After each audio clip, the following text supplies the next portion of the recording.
Alright, have a nice day guys. So welcome back to my channel. So this is 49th video, so that's mean we come to the last part of the series. So I have to talk about some backend engineering part in this video. So we are going to program our selling history. So I designed my selling history previously. Now I want to program my selling history. So when some customer purchase some items from seller, we can see it in our selling history. So we have some delivery status to check, and we can check who's the buyer and amount and everything. So let's go and check it out. What is the selling history page? So I am logging into my admin panel.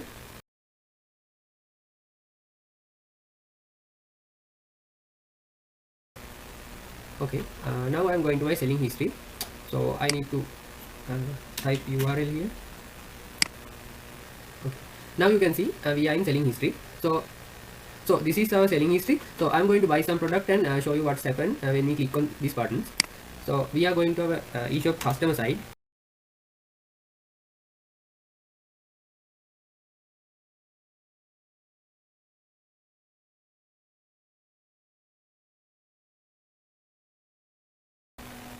And give expiry date like that and pay. And okay, now payment approved.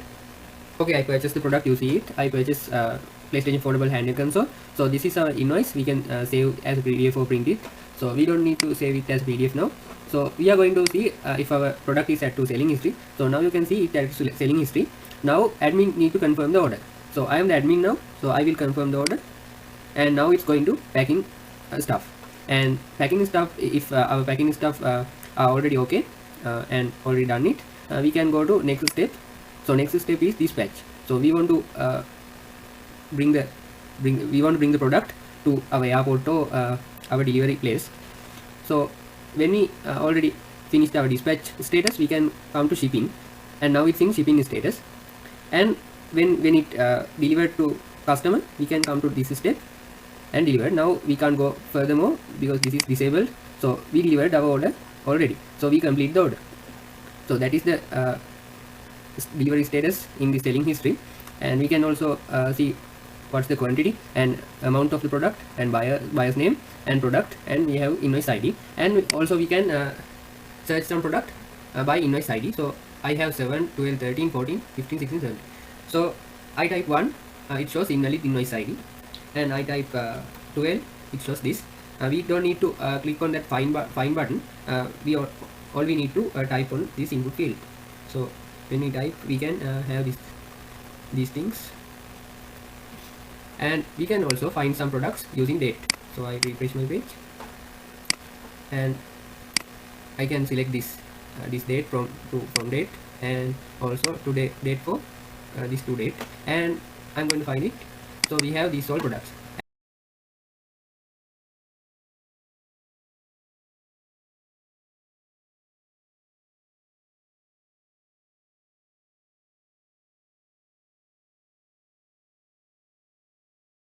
So we need to get today's sales. We can get this and find this.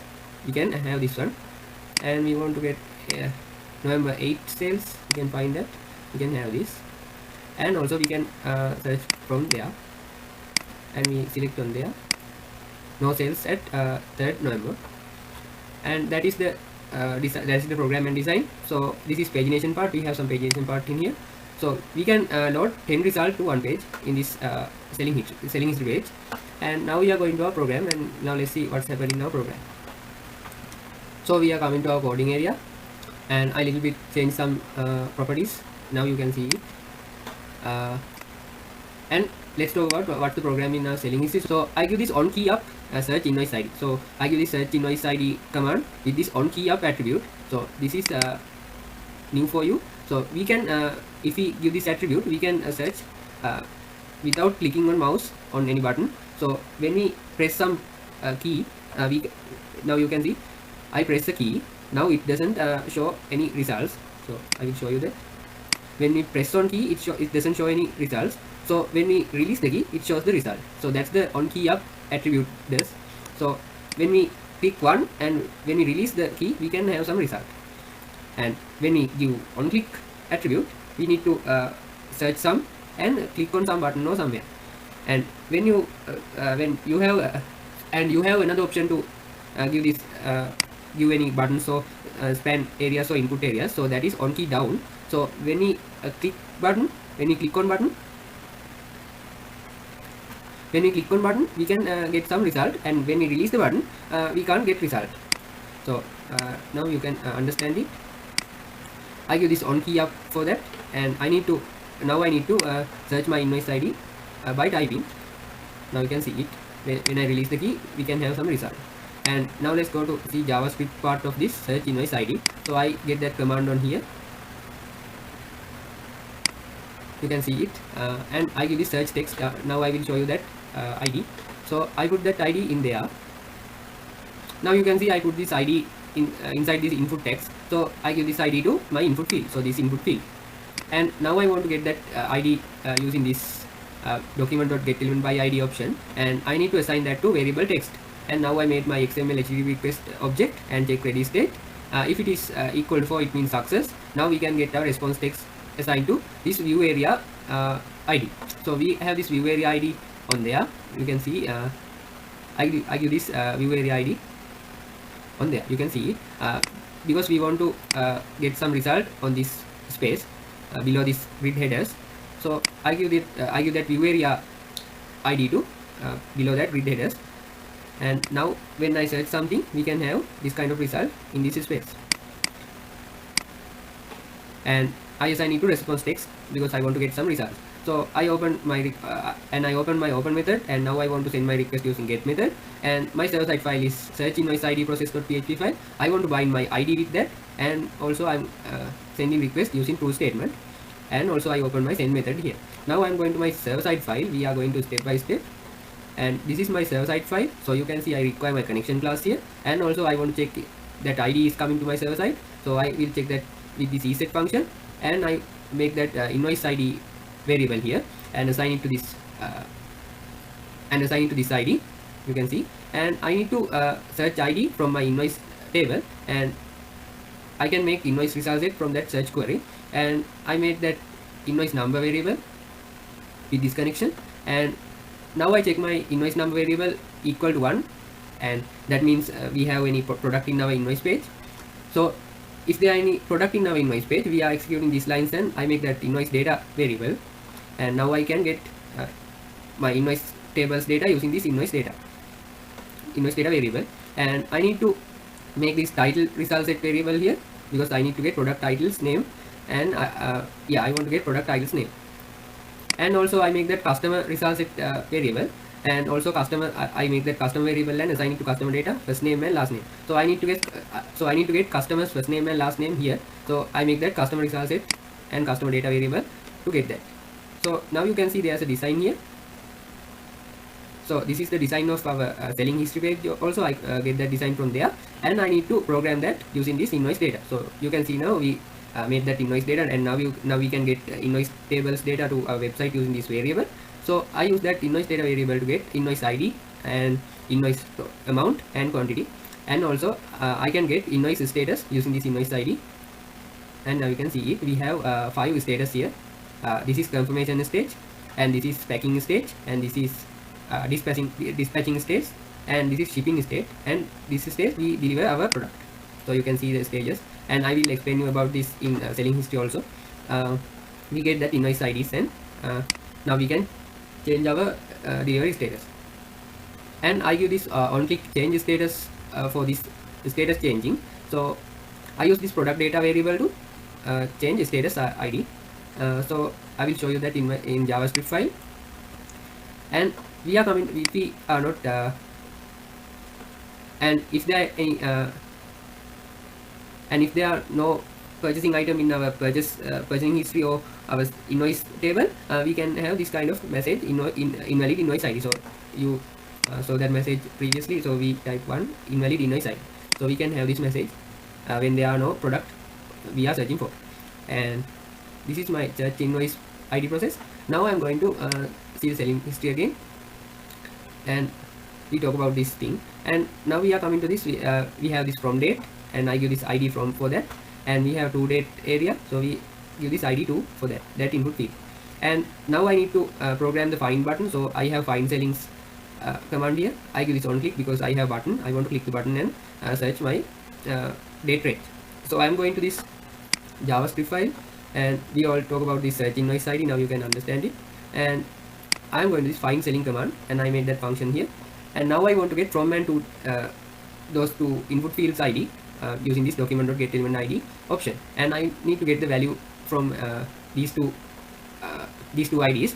And I make this XML HTTP request object using this variable request, and if my onReady state change equal to 4, I need to show that result on my view area. That means this area below the grid header, and I want to assign it to response text. Now I need to send my request to find selling process.php and bind my from ID. So you can see this FID, we get that FID to our find selling process.php. And by the way, it starts rain, so you can hear some rainy sound here. I don't have anything to do, so let's continue. Okay, and I need to send a request using this get method, and I need to bind from ID and to ID to server side, and I want to send my request with that with those two IDs, and I use this true statement here, and I open send method. So I'm going to my server side file and see what's happened there. So this is my server side file, and you can see I check my if FID and TID, we bind that ID on there. You can see it, we bind F and T, and we bind this ID. I want to check that, I want to check those IDs coming to server side with the cset function and using get method. And if it is coming, I want to assign those two values to these two variables, $from variable and $to variable, and I need to select everything from invoice table and make that query like this. And I get this invoice number variable to check for loop value, and if my for loop value is less than invoice number variable, then for loop value assigned to 0, and it execute this line and create this invoice data variable and assign it to invoice result set variable and fetch as a connection. And now I need to get that sold date variable. You can see it, I separate from one line, and I need to assign that to my invoice table date column. So I need to get that date column using this invoice data variable. So I previously told about you, we can get invoice tables any data using this invoice data variable. So now I can get invoice tables date column using this invoice data variable, and now I need to explode our sold data from time. So we have date time in this database, so you can see it, this is my invoice table. So we have date and time, so we need to explode date from time. So you know what's the explode? If I show you that so explode this, split a string by string. So we can split some strings by strings, and I previously give you a long explanation about this explode. I designed and programmed our admin panel in my previous video. So in my previous I think 45 or 44 video, I did that, and in that video I already explained about this explode function. So, and I will also pop up that link above the video. And also I made that $D and T variables and assigned $D to date, and this $D to $date variables. And now I need to make that index arrays, and I want to get product title, so I need to make this title data using this title result set search query.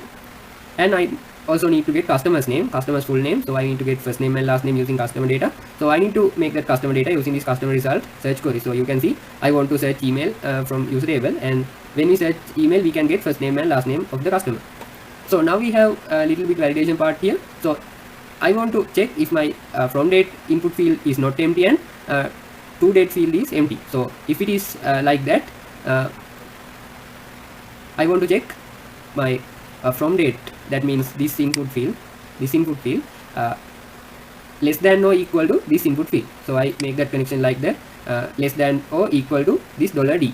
So we made that $D here, so you can see the date variable, we made that kind of index array. So I want to make that connection like this. So if it is less than or equal $D variable, I need to get my old design on here also, and you can see the design. We can get this design from using this selling history, and also I want to copy that design and paste it on there and there. You can see the places I paste that design on there, and also I paste that design on there, and I minimize that, and I will show you that. Now you can see it full design. So I minimize it for convenience, and also I get the design on there. So we have nothing to change in this design, so we can have our invoice data here, and also title data, customer data. We need to get that design into this page only. So now let's talk about what are these things. So I already talked about this, and this is also like that. We want to check our from date input field is empty and our to date input field is not empty. So when we put some values to our to date input field, we can execute this line, and I need to check my $2 variable is greater than or equal to $d variable, and if it is greater than or equal to $d variable, I need to show the design in this area. And we are coming to this else if our both input fields are not empty. So when we put some values on those two input fields, we can get this kind of design like that. I give this design to there also, and I want to check my from date variable is less than or equal to $d variable, and my $2 variable is greater than or equal to $d variable. So this is the combination of these two validations. So I need to check that like that.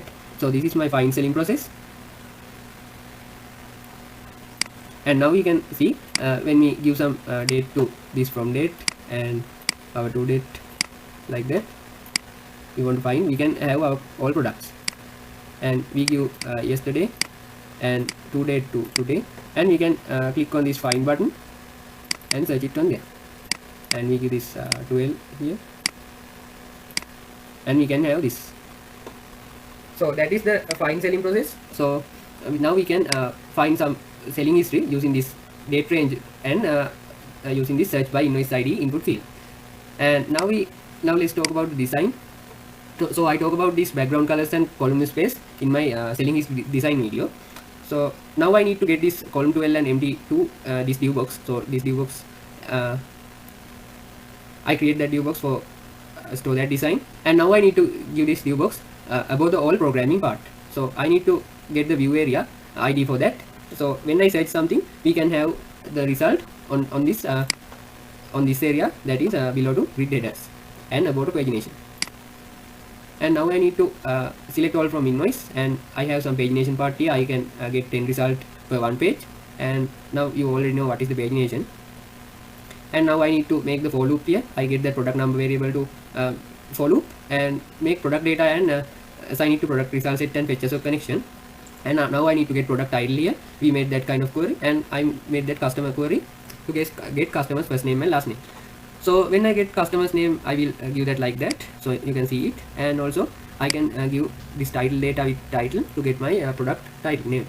So product title name, and I give this product data to get invoice ID and invoice total and quantity. And now we are coming to our status part. So we have this is the last part of this video. So we have to talk about how to change our status when we click on some buttons, and I need to make like this. So I need to check my status column is equal to 0. That means it is in confirm order, so pending order status. And I need to give this ID here. So you can see the ID. We set ID like a button, and I want to get my invoice ID with that ID and send it to JavaScript part. And now we can copy that ID and paste it on there, paste it on these places. And also I made that on click command, and I made that change status command, and I need to give this to JavaScript. Also I bind this ID which means invoice ID with that command. So I need to give that command to JavaScript with that ID. So we can also copy this on click attribute and command, and we can paste it on these all places. And now you can see our status is equal to 0. We are in confirm order state, and if it is equal to 1, we are in packing stage, and equal to 2, we are in dispatch state, and equal to 3, we are in shipping state. And now if it is equal to 4, we come into deliver state. So we can't change anything when we come to deliver. It disabled our button. So I give this disable class here, and let's go to our JavaScript and see what's happened there.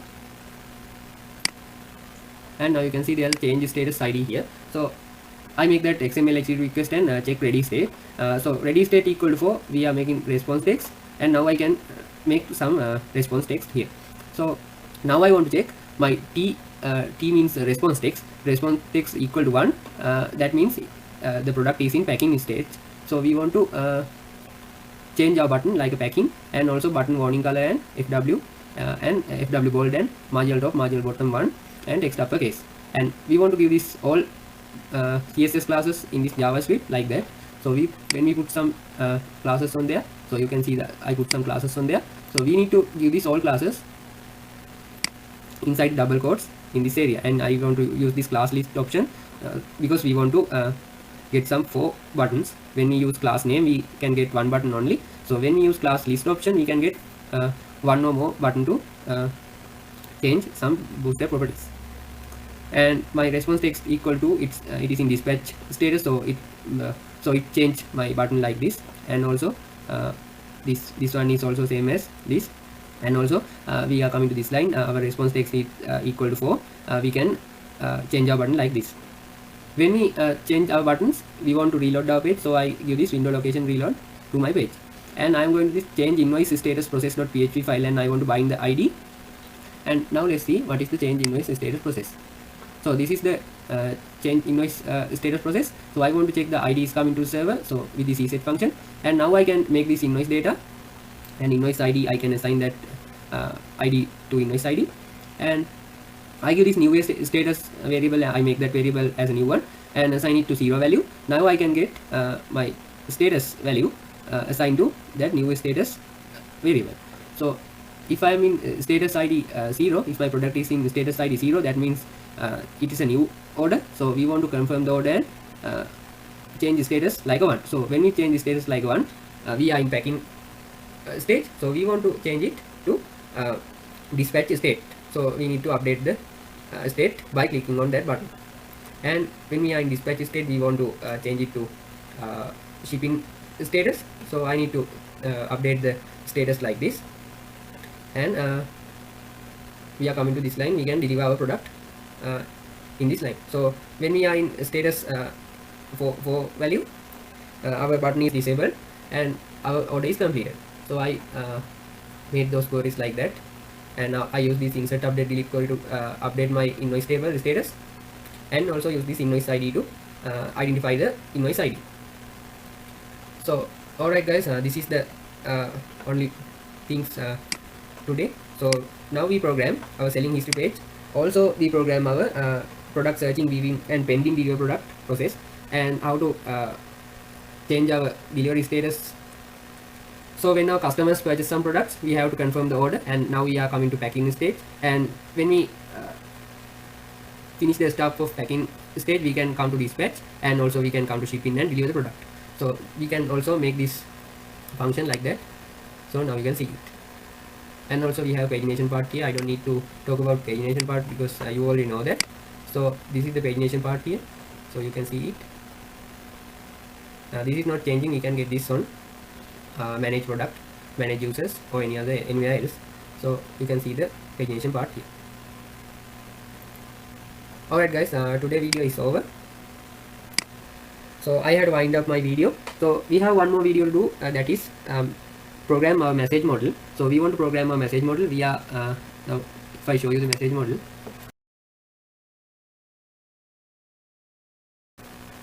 you can see this model. We want to program this model in my next video, so I will do that in my next day. So I will catch you guys soon in my next video.